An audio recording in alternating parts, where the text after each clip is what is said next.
ಅರ್ಧ K G ಆಗುವಷ್ಟು ಚಿಕನ್ನ ನಾನಿಲ್ಲಿ ತೊಗೊಂಡು ನೀಟಾಗಿ ತೊಳೆದು ಅರಿಶಿನದ ಪುಡಿ ಹಾಕಿ ತೊಳೆದು ನೀರೆಲ್ಲನೂ ನೀಟಾಗಿ ಹಿಂಡಿ ರೆಡಿ ಮಾಡಿ ಇಟ್ಕೊಂಡಿದ್ದೀನಿ. ನಾವು ಚಿಕನ್ನು ಮಟನ್ ಏನೇ ತರಲಿ ಸ್ವಲ್ಪ ಅರಿಶಿನದ ಪುಡಿನ ಹಾಕಿ ತೊಳೆದಿಟ್ಕೊಳ್ಳಿ. ಸ್ಮೆಲ್ ಏನೇ ಇದ್ರೂ ಹೋಗುತ್ತೆ. ಸ್ವಲ್ಪ ಅರಿಶಿನದ ಪುಡಿನ ಜಾಸ್ತಿನೇ ಹಾಕಿ ರೆಡಿ ಮಾಡ್ಕೊಳ್ಳೋಣ. ನೆಕ್ಸ್ಟು ನಾವಿವಾಗ ಬಾದಾಮ್ ಚಿಕನ್ ಗ್ರೇವಿ ಮಾಡೋದಕ್ಕೆ ಇಲ್ಲಿ ಫಸ್ಟು ಮ್ಯಾರಿನೇಟ್ನ ಮಾಡ್ಕೊಳ್ಳೋಣ.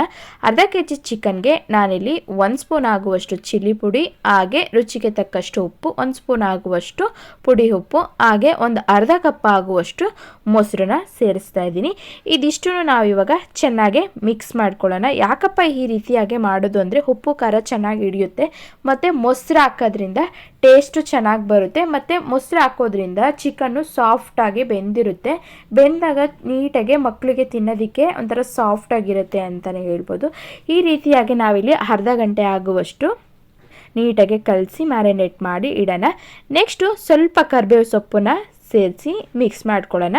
ಟೇಸ್ಟ್ ತುಂಬಾ ಚೆನ್ನಾಗಿರುತ್ತೆ ಅಂತಲೇ ಹೇಳ್ಬೋದು. ಚೆನ್ನಾಗಿ ನೆಂದಿರುತ್ತಲ್ವ, ಕರಿಬೇವಿಂದು ಫ್ಲೇವರು ಬಿಟ್ಕೊಂಡಿರುತ್ತೆ, ತುಂಬಾ ಚೆನ್ನಾಗಿರುತ್ತೆ. ಈ ರೀತಿಯಾಗಿ ನಾವು ಕಲಸಿಟ್ಟು ಒಂದು 1 ಅವರ್ ಅಥವಾ ಹಾಫ್ ಆನ್ ಅವರ್ ಆಗುವಷ್ಟು ನೆನೆಯೋದಕ್ಕೆ ಬಿಡೋಣ.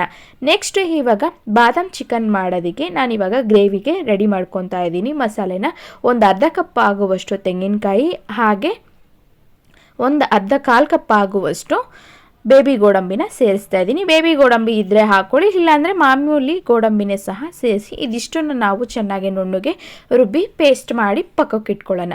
ನೆಕ್ಸ್ಟು ಒಂದು ಬಾಣಲಿನ ಬಿಸಿ ಆಗೋದಕ್ಕೆ ಇಟ್ಕೊಂಡು ಒಂದು 2-3 ಸ್ಪೂನ್ ಆಗುವಷ್ಟು ಆಯಿಲ್ನ ಸೇರಿಸಿ 1 ಗೆಡ್ಡೆ ಆಗುವಷ್ಟು ಈರುಳ್ಳಿನ ಕಟ್ ಮಾಡಿ ಸೇರಿಸ್ಕೊತಾ ಇದ್ದೀನಿ. ಅಂದರೆ ಸ್ವಲ್ಪ ದೊಡ್ಡದೇ ತೊಗೊಳ್ಳಿ, ಅದನ್ನು ಸಣ್ಣದಾಗಿ ಕಟ್ ಮಾಡಿ ಸೇರಿಸ್ಕೊಂಡು ಚೆನ್ನಾಗಿ ಫ್ರೈ ಮಾಡ್ಕೊಳ್ಳೋಣ. ಸ್ವಲ್ಪ ಈರುಳ್ಳಿನ ಜಾಸ್ತಿನೇ ಹಾಕ್ಕೊಳ್ಳಿ. ಈ ರೀತಿಯಾಗಿ ಗೋಲ್ಡನ್ ಬ್ರೌನ್ ಬಂದಮೇಲೆ ಒಂದು ಚಿಕ್ಕದು ಟೊಮೊಟೊನ ಸೇರಿಸೋಣ. ಇಲ್ಲ ಅಂತಂದರೆ ಒಂದು ಅರ್ಧ ಆಗುವಷ್ಟು ಟೊಮೊಟೊನ ಸೇರಿಸಿ ಚೆನ್ನಾಗಿ ಫ್ರೈ ಮಾಡ್ಕೊಳ್ಳೋಣ ಟೇಸ್ಟಿಗಷ್ಟೇ.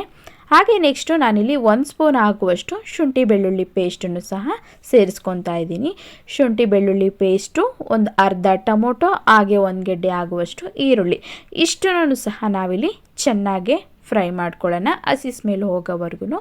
ನೆಕ್ಸ್ಟು ನಾವು ಏನು ಮ್ಯಾರಿನೇಟ್ ಮಾಡಿ ಇಟ್ಕೊಂಡಿದ್ವಲ್ಲ ಚಿಕನ್ನ, 1 ಅವರ್ ಆದಮೇಲೆ ನಾನಿಲ್ಲಿ ಇದಿಷ್ಟನ್ನು ಈರುಳ್ಳಿ ಎಲ್ಲನೂ ಫ್ರೈ ಮಾಡ್ಕೊಂಡಿದ್ದಾದಮೇಲೆ ಮ್ಯಾರಿನೇಟ್ ಮಾಡ್ಕೊಂಡಿರುವಂತಹ ಚಿಕನ್ ಎಲ್ಲನೂ ಸಹ ನಾನಿಲ್ಲಿ ಸೇರಿಸಿ ಚೆನ್ನಾಗಿ ಫ್ರೈ ಮಾಡ್ಕೊತಾ ಇದ್ದೀನಿ. ನೋಡಿ, ಹಾಕಿದ ತಕ್ಷಣ ನಾವು ಏನು ಮ್ಯಾರಿನೇಟ್ ಮಾಡ್ಕೊಂಡಿದ್ವಿ ಕರಿಬೇವು ಘಮ ತುಂಬಾ ಚೆನ್ನಾಗಿ ಬರ್ತಿದೆ.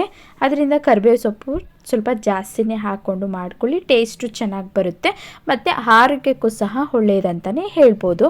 ಇದಿಷ್ಟನ್ನು ನಾವು ಚೆನ್ನಾಗಿ ಫ್ರೈ ಮಾಡ್ಕೊಳ್ಳೋಣ. ನೋಡಿ, ಹಾಕಿದ ತಕ್ಷಣ ಸ್ವಲ್ಪ ಎಲ್ಲ ಎಣ್ಣೆಯಾಗಿ ಬಿಟ್ಕೊತಾ ಇದೆ. ಹಾಗೆ ಸ್ವಲ್ಪ ಒಂದು ಅರ್ಧ ಚಿಟಿಕೆ ಆಗುವಷ್ಟು ಅರಿಶಿನದ ಪುಡಿನೂ ಸಹ ನಾನಿಲ್ಲಿ ಸೇರಿಸ್ಕೊತಾ ಇದ್ದೀನಿ. ಅರಿಶಿನದ ಪುಡಿ ಹಾಕೋದ್ರಿಂದ ಆರೋಗ್ಯಕ್ಕೆ ಒಳ್ಳೆಯದು ಮತ್ತು ಏನೇ ಸ್ಮೆಲ್ ಇದ್ದರೂ ಚಿಕನಲ್ಲಿ ಎಲ್ಲನೂ ಹೋಗ್ಬಿಡುತ್ತೆ. ಅದಕ್ಕೋಸ್ಕರ ನಾವು ಏನೇ ಅಡುಗೆ ಮಾಡಿದ್ರೂ ಸ್ವಲ್ಪ ಅರಿಶಿನದ ಪುಡಿ, ಕರಿಬೇವು ಆ ಥರದನ್ನ ಸ್ವಲ್ಪ ಜಾಸ್ತಿನೇ ಯೂಸ್ ಮಾಡಿ. ಅರಿಶಿನದ ಪುಡಿ ಹಾಕಿ ಸ್ವಲ್ಪ ಚೆನ್ನಾಗಿ ಎಲ್ಲನೂ ಮಿಕ್ಸ್ ಮಾಡ್ಕೊಳ್ಳೋಣ. ಸ್ವಲ್ಪ ಹಾಗೆ ನೀರು ಬಿಟ್ಕೊತಾ ಇದ್ದಂಗೆ ನಾವಿವಾಗ ಏನು ಆಗಲೇ ಸ್ವಲ್ಪ ಉಪ್ಪನ್ನ ಹಾಕ್ಕೊಂಡಿದ್ವಿ, 1 ಸ್ಪೂನ್ ಹಾಕುವಷ್ಟು ಪುಡಿ ಉಪ್ಪನ್ನ ಸ್ವಲ್ಪ ಸೇರಿಸ್ಕೊಂಡಿದ್ವಿ. ಸ್ವಲ್ಪ ಉಪ್ಪು ಕಮ್ಮಿ ಅನ್ನಿಸ್ತು, ಹಾಗೆ ಸ್ವಲ್ಪ ನಾನಿವಾಗ ಮತ್ತೆ ಒಂದು ಅರ್ಧ ಸ್ಪೂನ್ ಆಗುವಷ್ಟು ಪುಡಿ ಉಪ್ಪನ್ನು ಸಹ ಸೇರಿಸಿ ಚೆನ್ನಾಗಿ ಮಿಕ್ಸ್ ಮಾಡ್ಕೊತಾ ಇದ್ದೀನಿ. ನಾವು ಚಿಕನ್ನ ಹುರಿಬೇಕಾದ್ರೇ ಸ್ವಲ್ಪ ಉಪ್ಪನ್ನ ಆ್ಯಡ್ ಮಾಡ್ಕೋಬೇಕು, ಆವಾಗ ಉಪ್ಪು ಖಾರ ಏನಂತೀವಿ ನೋಡಿ ಅದು ಚೆನ್ನಾಗಿ ಹಿಡಿಯುತ್ತೆ. ನೆಕ್ಸ್ಟು ಇದಿಷ್ಟು ಎಲ್ಲನೂ ಚೆನ್ನಾಗಿ ಮಿಕ್ಸ್ ಮಾಡ್ಕೊಂಡಿದ್ದಾದಮೇಲೆ ತೆಂಗಿನಕಾಯಿ ಮತ್ತು ಬಾದಾಮಿನ ಏನು ರುಬ್ಬಿ ಇಟ್ಕೊಂಡು ಪೇಸ್ಟ್ ಮಾಡಿ ಇಟ್ಕೊಂಡಿದ್ವಿ ಅದನ್ನು ಸೇರಿಸ್ತಾ ಇದ್ದೀನಿ. ಆ ಮಸಾಲೆನ ನಾನಿಲ್ಲಿ ಚಿಕನ್ಗೆ ಸೇರಿಸ್ತಾ ಇದ್ದೀನಿ. ಈ ರೀತಿಯಾಗಿ ಮಾಡ್ಕೊಳ್ಳಿ, ಟೇಸ್ಟು ತುಂಬಾ ಚೆನ್ನಾಗಿ ಬರುತ್ತೆ. ಮ್ಯಾರಿನೇಟ್ ಮಾಡ್ಕೊಂಡಿದ್ದು ಒಂದು ಮಸಾಲೆ ಆದರೆ ತೆಂಗಿನಕಾಯಿ ಮತ್ತು ಬಾದಾಮಿನ ರುಬ್ಕೊಂಡಿರುವಂತಹ ಗೋಡಂಬಿನ ರುಬ್ಬಿ ಇಟ್ಕೊಂಡಿದ್ವಲ್ಲ ಆ ಮಸಾಲೆನೇ ಒಂದು ಟೇಸ್ಟು ಕೊಡುತ್ತೆ. ಈ ರೀತಿಯಾಗಿ ಮಸಾಲೆನ ಸೇರಿಸಿ ಚೆನ್ನಾಗಿ ಒಂದು 5-10 ನಿಮಿಷಗಳ ಕಾಲ ನಾವಿವಾಗ ಚೆನ್ನಾಗಿ ಮಿಕ್ಸ್ ಮಾಡ್ಕೊಳ್ಳೋಣ. ಸೂಪರ್ ಟೇಸ್ಟ್ ಅಂತಲೇ ಹೇಳ್ಬೋದು. ಘಮ ಅಂತೂ ಆಲ್ರೆಡಿ ತುಂಬಾ ಚೆನ್ನಾಗಿ ಬರ್ತಿದೆ. ಸ್ವಲ್ಪ ಕುದೀತಾ ಇದ್ದಂಗೆ 1 ಸ್ಪೂನ್ ಆಗುವಷ್ಟು ಚಿಕನ್ ಮಸಾಲಾನ ಸೇರಿಸ್ಕೊಳ್ಳಿ. ಹಾಗೆ ನೆಕ್ಸ್ಟ್ 1 ಸ್ಪೂನ್ ಆಗುವಷ್ಟು ಗರಂ ಮಸಾಲಾನ ಸೇರಿಸ್ಕೊಳ್ಳಿ. ಇದು ಆಪ್ಷನಲ್ ಅಷ್ಟೇ, ನಿಮಗೆ ಬೇಕಂದರೆ ಆ್ಯಡ್ ಮಾಡ್ಕೊಳ್ಳಿ, ಇಲ್ಲ ಅಂತಂದರೆ ಸ್ಕಿಪ್ ಮಾಡಿ. ಟೇಸ್ಟು ಚೆನ್ನಾಗಿ ಬರುತ್ತೆ. ಚಿಕನ್ ಮಸಾಲ 1 ಸ್ಪೂನು ಹಾಗೆ ಗರಂ ಮಸಾಲ 1 ಸ್ಪೂನ್ ಹಾಕಿ ಚೆನ್ನಾಗಿ ನಾನಿಲ್ಲಿ ಮಿಕ್ಸ್ ಮಾಡ್ಕೊತಾ ಇದ್ದೀನಿ. ಉಪ್ಪು ಖಾರ ಎಲ್ಲನೂ ಏನು ಹಾಕಿದ್ವಿ ನೋಡಿ, ಎಲ್ಲನೂ ಮಸಾಲೆ ಎಲ್ಲನೂ ಹಸಿ ಸ್ಮೆಲ್ ಹೋಗಿ ಚೆನ್ನಾಗಿ ಬೆಂದಾಗಿದ್ದಾದಮೇಲೆ ನೆಕ್ಸ್ಟು ಒಂದು ಅರ್ಧ ಸ್ಪೂನ್ ಆಗುವಷ್ಟು ನಾನಿಲ್ಲಿ ಪೆಪ್ಪರ್ ಪುಡಿನ ಸೇರಿಸ್ತಾ ಇದ್ದೀನಿ. ಅಂದರೆ ಮೆಣಸುಕಾಳು ಪುಡಿನ ಸೇರಿಸಿ ಚೆನ್ನಾಗಿ ಮಿಕ್ಸ್ ಮಾಡ್ಕೊತಾ ಇದ್ದೀನಿ. ಒಂದು ಮುಕ್ಕಾಲು ಭಾಗ ಆಗುವಷ್ಟು ಬೆಂದಿದ್ದಾದಮೇಲೆ ಚಿಕನ್ನು ಆ ಲಾಸ್ಟಿಗೆ ಸ್ವಲ್ಪ ಮೆಣಸುಕಾಳು ಪುಡಿನ ಸೇರಿಸಿ ಚೆನ್ನಾಗೆ ಮಿಕ್ಸ್ ಮಾಡ್ಕೊಳ್ಳೋಣ. ನೋಡಿ ಗ್ರೇವಿ ಅಂತೂ ತುಂಬಾ ಚೆನ್ನಾಗಿದೆ. ನೋಡಿ ಈ ರೀತಿಯಾಗಿ ಚೆನ್ನಾಗಿ ಬೆಂದು ಸ್ವಲ್ಪ ಎಲ್ಲನೂ ಎಣ್ಣೆ ಬಿಟ್ಕೊಂಡಿದೆ. ಇವಾಗ ಈ ಬಾದಾಮ್ ಚಿಕನ್ ಗ್ರೇವಿ ಏನಂದ್ವಿ ನೋಡಿ, ಅದು ಸೂಪರ್ ಟೇಸ್ಟಿಯಾಗಿ ರೆಡಿ ಆಗಿದೆ. ನೆಕ್ಸ್ಟು ಸ್ಟವ್ನ ಆಫ್ ಮಾಡಿ ನಾವಿಲ್ಲಿ ಒಂದು ಅರ್ಧ ಹೋಳಾಗುವಷ್ಟು ನಿಂಬೆಹಣ್ಣಿನ ರಸನ ಸೇರಿಸ್ಕೊಳ್ಳೋಣ. ಹುಳಿ ಆಗಿದ್ದರೆ ಚಿಕನ್ನು ಉಪ್ಪು ಖಾರ ಹುಳಿ ಏನಂತೀವಿ ನೋಡಿ, ಅದು ಚೆನ್ನಾಗಿ ಟೇಸ್ಟು ಚೆನ್ನಾಗಿ ಹಿಡಿಯುತ್ತೆ ಅಂತ ಹೇಳ್ಬಿಟ್ಟು ನಾನಿಲ್ಲಿ ಒಂದು ಅರ್ಧ ಹೋಳಾಗುವಷ್ಟು ನಿಂಬೆಹಣ್ಣು ಸೇರಿಸಿ ಹಾಗೆ ನೆಕ್ಸ್ಟು ಕೊತ್ತಂಬರಿ ಸೊಪ್ಪನ್ನು ಸಹ ಸೇರಿಸಿ ಚೆನ್ನಾಗಿ ಮಿಕ್ಸ್ ಮಾಡ್ಕೊತಾ ಇದ್ದೀನಿ. ಫೈನಲ್ಲಾಗಿ ನಾವಿಲ್ಲಿ ನಿಂಬೆ ಹುಳಿ ಹಾಗೆ ಸ್ವಲ್ಪ ಕೊತ್ತಂಬರಿ ಸೊಪ್ಪನ್ನ ಲಾಸ್ಟಲ್ಲಿ ಆ್ಯಡ್ ಮಾಡ್ಕೋಬೇಕು. ನೋಡಿ ಇವಾಗ ಹಾಕಿದ್ದಾದಮೇಲೆ ನೋಡಿ ತುಂಬಾ ಚೆನ್ನಾಗಾಗಿದೆ. ಚಿಕನ್ ಎಲ್ಲನೂ ಸಹ ಚೆನ್ನಾಗಿ ಬೆಂದಿದೆ. ನಾವಿಲ್ಲಿ ಮೊಸರು ಮತ್ತು ಚಿಲ್ಲಿ ಪುಡಿ ಏನೆಲ್ಲ ಹಾಕಿ ಮ್ಯಾರಿನೇಟ್ ಮಾಡ್ಕೊಂಡಿದ್ವಿ ನೋಡಿ, ಅದು ಇದಕ್ಕೋಸ್ಕರನೇ ಹೇಳೋದು. ಚಿಕನ್ ಚೆನ್ನಾಗಿ ಬೆಂದು ಸಾಫ್ಟಾಗಿ ಆಗಿದೆ ಮತ್ತು ಉಪ್ಪು ಖಾರ ಎಲ್ಲನೂ ಚೆನ್ನಾಗಿ ಮೊದಲೇ ಹಿಡಿದಿರುತ್ತೆ ಮತ್ತು ನಾವು ಜಾಸ್ತಿ ಬೇಯಿಸೋ ಅವಶ್ಯಕತೆಯೇ ಇರಲ್ಲ. ನಾನಿನ್ನಿವಾಗ ಈ ಗ್ರೇವಿಗೆ ನಿಮ್ಮೆಲ್ರಿಗೂ ನಾನಿಲ್ಲಿ ನೀರು ದೋಸೆನ ಯಾವ ರೀತಿಯಾಗಿ ಮಾಡೋದು ಅಂತ ಇವತ್ತಿನ ವಿಡಿಯೋದಲ್ಲಿ ತಿಳಿಸ್ಕೊಡ್ತಾ ಇದ್ದೀನಿ. ನಾನಿಲ್ಲಿ ಒಂದು ಮುಕ್ಕಾಲು ಕಪ್ ಆಗುವಷ್ಟು ಅಕ್ಕಿನ ಒಂದು 3 ಅಥವಾ 4 ಅವರು ನೆನೆಸಿ ರೆಡಿ ಮಾಡಿ ಇಟ್ಕೊಂಡಿದ್ದೀನಿ. ಬೇಕಂದರೆ ನೀವು ನೈಟನ್ನು ಸಹ ನೆನೆಸ್ಕೋಬೋದು. ನಾನಿಲ್ಲಿ ಒಂದು 3 ಅವರ್ ಅಥವಾ 4 ಅವರ್ ನೆನೆಸಿ ರೆಡಿ ಮಾಡಿ ಇಟ್ಕೊಂಡಿದ್ದೀನಿ. ನಾನಿವಾಗ ಒಂದು ಮಿಕ್ಸಿ ಜಾರ್ಗೆ ಹಾಕ್ಕೊಂಡು ಇದಿಷ್ಟನ್ನು ಸಹ ನಾನಿಲ್ಲಿ ನುಣ್ಣಗೆ ರುಬ್ಕೊಳ್ಳೋಣ.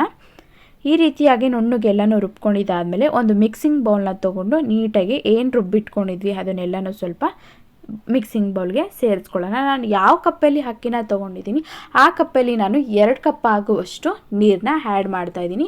2 ಕಪ್ಪು ನೀರನ್ನ ಆ್ಯಡ್ ಮಾಡ್ಕೊಳ್ಳಿ.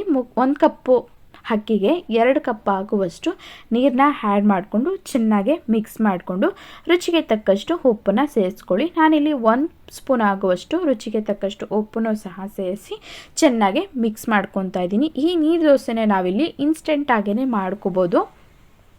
ಅಂದರೆ ಅಕ್ಕಿ ನೆನೆಸಿಟ್ಕೊಂಡಿದ್ರೆ ಸಾಕು, ಬೇಗನೆ ಸಹ ನಾವಿಲ್ಲಿ ಮಾಡ್ಕೋಬೋದು. ಒಂದು 5 ಅಥವಾ 10 ನಿಮಿಷಗಳ ಕಾಲ ಇದನ್ನು ಕಲಸಿ ನೆನೆಯೋದಕ್ಕೆ ಬಿಟ್ಟು ನೆಕ್ಸ್ಟು 5-10 ನಿಮಿಷ ಆದಮೇಲೆ ಹಂಚಿನ ಕಾಯೋದಕ್ಕೆ ಇಡೋಣ. ಹಂಚು ಚೆನ್ನಾಗಿ ಕಾಯಬೇಕು. ಆವಾಗಷ್ಟೇ ನಿಮಗೆ ಯಾವ ರೀತಿಯ ಬೇಕೋ ಆ ರೀತಿಯಾಗಿ ತುಂಬಾ ತೆಳ್ಳು ಆಗಿರಬೇಕು ಹಿಟ್ಟು. ಚೆನ್ನಾಗಿ ಹಂಚು ಕಾದಿದ್ದಾದಮೇಲೆ ಹಾಕಿ 1 ಸ್ಪೂನ್ ಆಗುವಷ್ಟು ತುಪ್ಪ ಅಥವಾ ಎಣ್ಣೆನ ಮೇಲೆ ಆ್ಯಡ್ ಮಾಡ್ಕೊಳ್ಳೋಣ. ನೋಡಿ ಒಂದು 5 ನಿಮಿಷ ಆಯ್ತಿದ್ದಂಗೆ ನೋಡಿ ಅದೇ ಸಹ ಎಲ್ಲನೂ ಸುತ್ತನೇ ಅದೇ ಬಿಟ್ಕೊತಾ ಬರ್ತಾಯಿದೆ. ನಾವೇನು ಕಷ್ಟಪಟ್ಟು ತೆಗಿಬೇಕು ಅಂತ ಅವಶ್ಯಕತೆ ಏನಿರಲ್ಲ. ಅದಾಗಿದ್ದೇನೆ ಹಂಚಿಂದ ಎದ್ದೇಳ್ಬಿಡುತ್ತೆ. ನೋಡಿ ಈ ರೀತಿಯಾಗಿ ತೆಗೆದು ಫೋಲ್ಡ್ ಮಾಡಿ ಇಟ್ಕೊಳ್ಳೋಣ. ನೋಡಿ ಸೂಪರಾಗಿ ಬಂದಿದೆ ಅಂತಲೇ ಹೇಳ್ಬೋದು. ತುಂಬಾ ಕಷ್ಟ ಅಂತೂ ಏನಿರಲ್ಲ. ಹಾಗೆ ನೆಕ್ಸ್ಟು ನಾನಿವಾಗ ಇನ್ನೊಂದು ಸಹ ಹಾಕ್ತಾ ತೋರಿಸ್ತಾ ಇದ್ದೀನಿ ನೋಡಿ. ನಿಮಗೆ ಯಾವ ಶೇಪ್ ಬೇಕು ಅಥವಾ ಆಕಾರ ಬೇಕು ಅಂತ ಏನಿಲ್ಲ. ನಮಗೆ ಯಾವ ರೀತಿಯಾಗಿ ಬೇಕೋ ಆ ರೀತಿಯಾಗಿ ಹಾಕ್ಕೊಳ್ತಾ ಹೋಗ್ಬೋದು. ಜಸ್ಟ್ ಸುಮ್ಮನೆ ಸೌಟ್ ತೊಗೊಂಡು ಹೀಗೆ ಹಾಕಿದ್ರೆ ಹಂಚಿದ ಮೇಲೆ ಆಯಿತು. ಈ ರೀತಿಯಾಗಿ ಮಾಡಿಕೊಂಡು ಮತ್ತೆ 1 ಸ್ಪೂನ್ ಆಗುವಷ್ಟು ತುಪ್ಪ ಅಥವಾ ಎಣ್ಣೆನ ಹಾಕ್ಕೊಳ್ಳಿ. ಒಂದು 5 ನಿಮಿಷ ಬಿಟ್ಟಾದಮೇಲೆ ಸಹ ಅದೇ ಚೆನ್ನಾಗಿ ಬೆಂದು ಎದ್ದೇಳ್ಬಿಡುತ್ತೆ. ಬೇಕಂದರೆ ನೀವು ಮತ್ತೆ ಉಲ್ಟಾ ಬೇಯಿಸ್ಕೊಬೋದು, ಇಲ್ಲ ಅಂತಂದರೆ ಬೇಡ, ಒಂದು ಸೈಡ್ ಬೇಯಿಸ್ಕೊಂಡ್ರೆ ಸಾಕು. ನೋಡಿ ಸೂಪರ್ ಟೇಸ್ಟಿಯಾಗಿ ನೀರು ದೋಸೆ ಸೂಪರಾಗಿ ರೆಡಿಯಾಗಿದೆ. ಇನ್ಸ್ಟೆಂಟಾಗಿ ಬೇಗನೆ ಸಹ ಮಾಡ್ಕೋಬೋದು. ತುಂಬಾ ಸಾಫ್ಟಾಗಿ ಚೆನ್ನಾಗಿ ಬಂದಿದೆ ಅಂತಲೇ ಹೇಳ್ಬೋದು. ಬನ್ನಿ ನಾನಿವಾಗ ಸರ್ವ್ ಮಾಡಿ ತೋರಿಸ್ತಾ ಇದ್ದೀನಿ. ಬಾದಾಮ್ ಚಿಕನ್ ಗ್ರೇವಿ ಜೊತೆಗೆ ನೀರು ದೋಸೆ ಸೂಪರ್ ಕಾಂಬಿನೇಷನ್ ಅಂತಲೇ ಹೇಳ್ಬೋದು. ತುಂಬಾ ಸಾಫ್ಟಾಗಿ ಬಂದಿದೆ, ಚೆನ್ನಾಗಿದೆ ಅಂತಲೇ ಹೇಳ್ಬೋದು. ತುಂಬಾ ಬೆಳ್ಳಗೆ ಇದೆ ನೋಡಿ. ಬೇಕಂದರೆ ನಾವಿಲ್ಲಿ ತೆಂಗಿನಕಾಯಿನೂ ಸ್ವಲ್ಪ ಆ್ಯಡ್ ಮಾಡಿಕೊಂಡು ರುಬ್ಬಿ ಹಾಕ್ತಾರೆ, ಅದೇನು ಬೇಕಾಗಿಲ್ಲ. ನಾವಿಲ್ಲಿ ಜಸ್ಟ್ ಅಕ್ಕಿ ರುಬ್ಬಿದ್ರೇ ಸಾಕು. ಈ ರೀತಿಯಾಗಿ ಸಾಫ್ಟಾಗಿ ನೀರು ದೋಸೆ ರೆಡಿಯಾಗಿದೆ. ಒಂದು ತಿನ್ನೋರು 5 ಅಥವಾ 10 ದೋಸೆನ ಗ್ಯಾರಂಟಿ ತಿಂದೇ ತಿಂತಾರೆ. ಈ ರೀತಿಯಾಗಿ ಬಾದಾಮ್ ಚಿಕನ್ ಗ್ರೇವಿನ ಮಾಡಿಕೊಂಡ್ರೆ ಸೂಪರ್ ಟೇಸ್ಟಿ ಅಂತಲೇ ಹೇಳ್ಬೋದು. ಬರೀ ನೀರು ದೋಸೆಗೆ ಎಲ್ಲ ಕಾಂಬಿನೇಷನು, ಇಡ್ಲಿ, ದೋಸೆ, ಚಪಾತಿ ಎಲ್ಲದಕ್ಕೂ ಒಂದು ಸೂಪರ್ ಕಾಂಬಿನೇಷನ್ ಕಾಂಬಿನೇಷನ್ ಅಂತಲೇ ಹೇಳ್ಬೋದು. ಚಳಿ ಮಳೆ ಬರ್ತಾ ಇರೋದ್ರಿಂದ ಈ ರೀತಿಯಾಗಿ ಬಿಸಿ ಬಿಸಿಯಾಗಿ ಸಂಜೆ ಟೈಮಲ್ಲಿ ಅಥವಾ ರಾತ್ರಿ ಡಿನ್ನರ್ಗೆ ಈ ರೀತಿಯಾಗಿ ಮಾಡಿಕೊಟ್ರೆ ಮನೆ ಜನ ಎಲ್ಲ ಅಂತೂ ತುಂಬಾ ಖುಷಿಪಟ್ಟು ತಿಂತಾರೆ, ಇಷ್ಟಪಟ್ಟು ತಿಂತಾರೆ. ನಮ್ಮ ಮನೇಲಂತೂ ಮಕ್ಕಳು ಒಂದೊಂದು ದೋಸೆ ತಿಂತಿದ್ದರು, 3 ದೋಸೆ ತಿನ್ನೋಕ್ಕೆ ರೆಡಿ ಆಗಿದ್ರು. ನೀರು ದೋಸೆ ಅಂದರೆ ನಮ್ಮ ಮನೇಲಿ ತುಂಬಾ ಇಷ್ಟಪಟ್ಟು ತಿಂತಾರೆ. ಕಾಂಬಿನೇಷನ್ ಅಂತೂ ಈ ಗ್ರೇವಿ ನೀರು ದೋಸೆ ಮತ್ತು ಬಾದಾಮ್ ಚಿಕನ್ ಗ್ರೇವಿಗೆ ಸೂಪರ್ ಆಗಿದೆ ಅಂತಲೇ ಹೇಳ್ಬೋದು. ನೀವು ಒಮ್ಮೆ ಈ ರೀತಿಯಾಗಿ ಮನೇಲೇ ಟ್ರೈ ಮಾಡಿ, ತುಂಬಾ ಡಿಫ್ರೆಂಟ್ ಆಗಿರುತ್ತೆ. ಮನೆಯವರೆಲ್ಲನೂ ತುಂಬಾ ಇಷ್ಟಪಟ್ಟು ತಿಂತಾರೆ. ತುಂಬಾ ಟೇಸ್ಟಿ ಆಗಿದೆ ಅಂತಲೇ ಹೇಳ್ಬೋದು. ಇವತ್ತಿನ ವಿಡಿಯೋ ನಿಮ್ಮೆಲ್ರಿಗೂ ಇಷ್ಟ ಆಗಿದೆ ಅಂತ ತಿಳ್ಕೊತೀನಿ. ಇನ್ನಷ್ಟು ವಿಡಿಯೋಗಳಿಗಾಗಿ ನನ್ನ ಚಾನಲ್ನ ಸಬ್ಸ್ಕ್ರೈಬ್ ಆಗಿಲ್ಲ ಅಂದರೆ ಪ್ಲೀಸ್ ಸಬ್ಸ್ಕ್ರೈಬ್ ಆಗಿ, ಹಾಗೆ ಬೆಲ್ ಬಟನ್ನ ಕ್ಲಿಕ್ ಮಾಡೋದನ್ನ ಮರಿಬೇಡಿ. ಏನೇ ಕಮೆಂಟ್ಸ್ ಇದ್ರೂ ಕಮೆಂಟ್ಸ್ ಮಾಡಿ. ಇನ್ನಷ್ಟು ವಿಡಿಯೋಗಳಿಗಾಗಿ ನೋಡ್ತಾ ಇರಿ. Thank you.